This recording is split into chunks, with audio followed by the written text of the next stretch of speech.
This morning, but I want to do real quick. We're out here in the Bay River looking for some old drum. There was some bait working the area right in here. We've anchored up.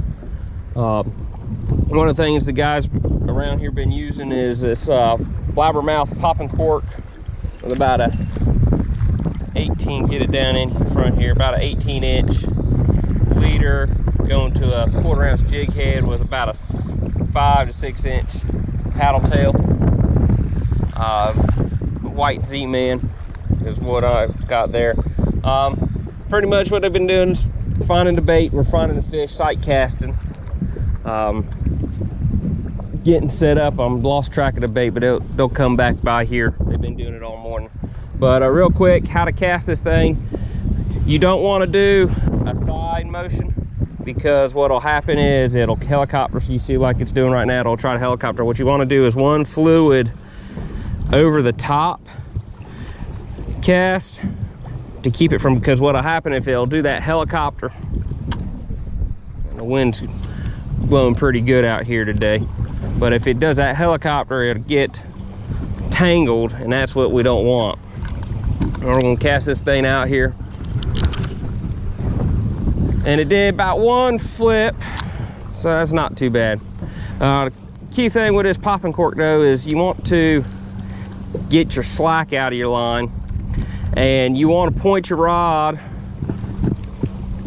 tip towards your cork. And what you're going to do is get your slack out, and then you're going to break your wrist and come down.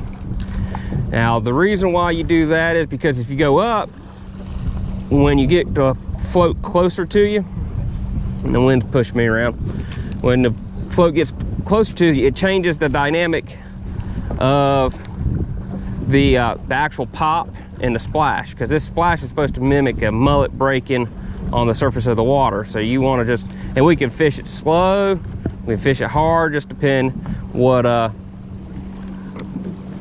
which preference is. But going back, you also don't want to come 90 degrees and snatch it to the side, because what'll also happen is if you're using braid, that braid has no memory, and what'll happen is it'll wrap around your rod tip and tangle. And see, what we're trying to do is just pop it and get a spot pop or a splash on the water surface. And